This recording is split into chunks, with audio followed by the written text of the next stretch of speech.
রেলের শিলান্যাসে দড়ি টানাটানি, একই দিনে ওভারব্রিজে দুবার শিলান্যাস।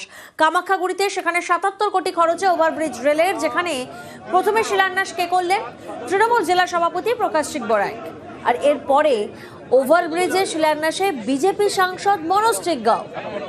শিলান্যাস অনুষ্ঠানের দখল নিয়ে তুঙ্গে তর্জা।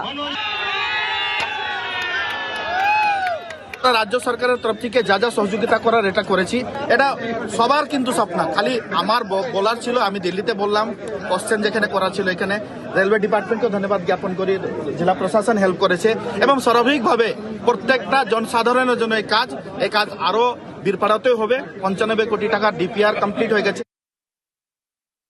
100% ফান্ডিং এখানে কেন্দ্র সরকার আছে। আমরা একাধিকবার রেলমন্ত্রীর সাথে দেখা করেছি, প্রধানমন্ত্রীর সাথে দেখা করেছি, ডিআরএম সাহেব জিএম সকল স্তর থেকে আমরা প্রচেষ্টায় এই কাজটা সফল করতে পেরেছি। তারা সব সময় ক্রেডিট নেওয়ার চেষ্টা করেন, কিন্তু সাধারণ মানুষ, এলাকার বাসী, বিধায়ক সাহেব, আমাদের সকলে ব্যবসায়ীগণ জানেন যে রেল কার এবং কে করতে পারে। শুধু হেদুয়া কিংবা কলেজ স্কয়ার নয়, এবার ভিড় জমবে শ্যামবাজারেও। আর কয়েকদিনের অপেক্ষা, আরও একটি আন্তর্জাতিক মানের সুইমিং পুল চালু হচ্ছে কলকাতায়। দেশবন্ধু পার্ক শ্যামবাজারে রাজা ধীরেন্দ্র স্ট্রিটে।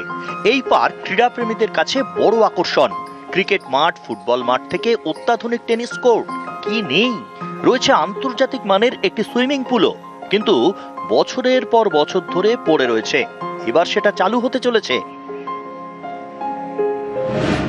2006 সাল বাম আমলে দেশবন্ধু পার্কে সুইমিং পুল বানানোর পরিকল্পনা নেওয়া হয়। কাজ শুরু হয় 2010 সালে তৃণমূল পরিচালিত কলকাতা পুরসভার উদ্যোগে।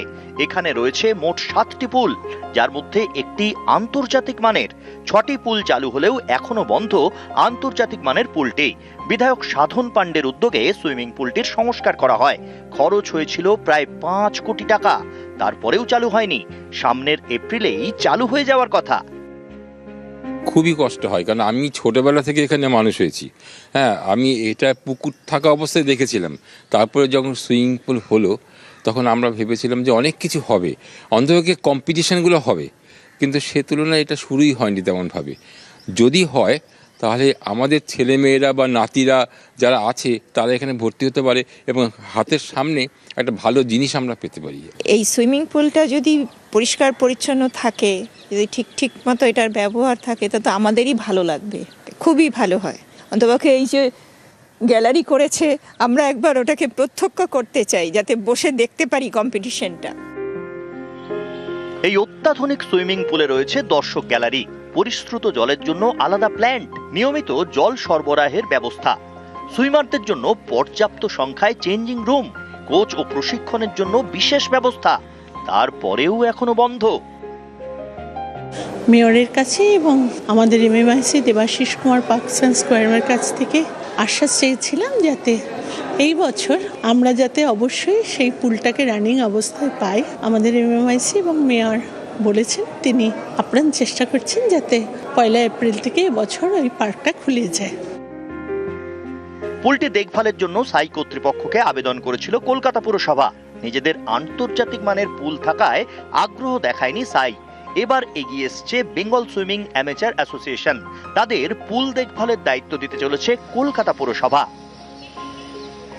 এই সুইমিং পুলটা যদি মানে যারা চালাবেন, তা সেখানে যদি তারা ঠিক মতো চালান, প্রচুর এখান থেকে সুইমার তৈরি হওয়ার সম্ভাবনা থাকবে। যেহেতু চালু হয়নি, কিছু সমস্যা থাকতেই পারে, যারা চালাবেন সেটা তাদের ঠিক করতে হবে। কলকাতা পুরসভার 12 নম্বর ওয়ার্ডে দেশবন্ধু পার্কে দীর্ঘদিন ধরেই সংস্কারের অভাবে জরাজীর্ণ এই সুইমিং পুল। এবার এই সুইমিং পুলেই প্রাণ দিতে চলেছে কলকাতা পুরসভা, সঙ্গে বেঙ্গল সুইমিং অ্যাসোসিয়েশন। ক্যামেরায় রাজীবের সঙ্গে বিশ্বজিৎ, নিউজ 18 বাংলা।